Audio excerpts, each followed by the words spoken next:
In 1492, Christopher Columbus didn't only sail the ocean blue, he found one of the world's biggest taboos. Something unusual, something not so human, something tasty. According to Deborah Pryor-Bozzi in his article Reasons for Cannibalism on September 21st, 2011, stated that the term cannibal comes from the Spanish term cannibales, which was used for Carib-eating people in the West Indies when Christopher Columbus set foot here.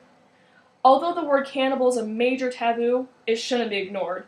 So today we'll look at reasons behind a cannibal's behavior, some locations of cannibals, and also look at some notorious cannibals.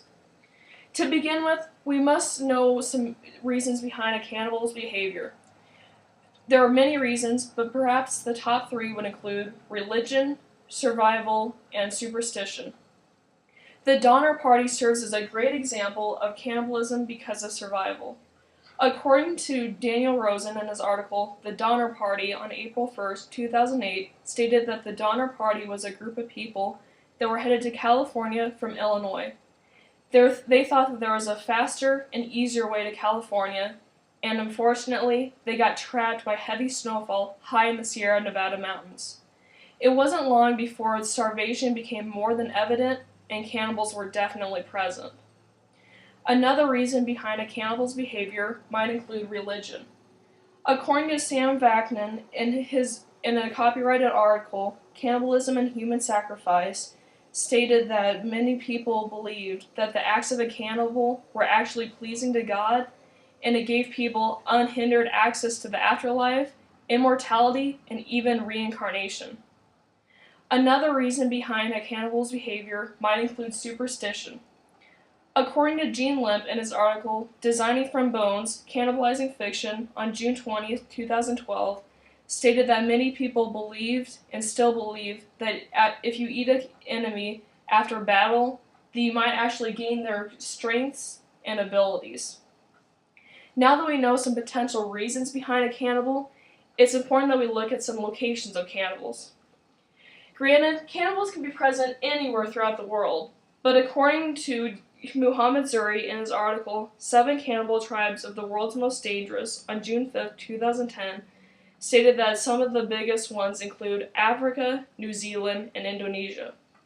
Although there is no first-hand evidence of cannibals present on Africa, we do know that they participate in organ trading activities. It is believed that cannibals might very well still be present here. In New Zealand, there was a group called the Morai. This group actually had an instance with a British ship called the Boyd. People on this ship killed this tribal leader's son, and out of revenge, they killed and consumed 66 crew members. Another tribe included the Korowai tribe from Indonesia. This group actually killed and ate people in their own tribe that were suspected of being witches. Not only do we know the potential reasons behind a cannibal's behavior, we also know some locations of cannibals. Now it's time to take a look at some notorious cannibals. According to Rollo Tomasi in his article Top 10 Cases of Human Cannibalism on December 19, 2008, states that 3 of the most well-known cannibals include Albert Fish, Armand Mives, and Jeffrey Dahmer.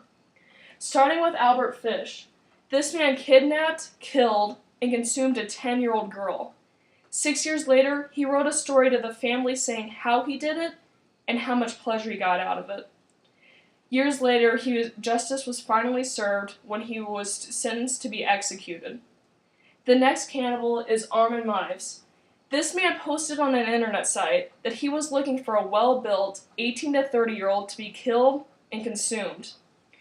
To make things even crazier, someone actually responded to the post and agreed to the whole thing. Just when you think things can't get any worse, they even videotaped it. After Armand finally agreed to what he had done, he is now living a life sentence in a German prison. The last cannibal is probably one of the best known, Jeffrey Dahmer. This man would lure young men to his house, kill them, dismember them, eat their remains, and then even play with their remains. This man was charged with 15 human lives, and he is actually also charged with with several numerous life sentences. So cannibals might not be the number one type of people that you want to hear about, but the fact that this taboo still happens, we need to be informed on it. So today, we looked at the reasons behind a cannibal's behavior, the locations of cannibals, and also some notorious cannibals. So, what would you do if you're in the Donner Party? Honestly, I don't think we'd ever tell unless we were actually in that situation.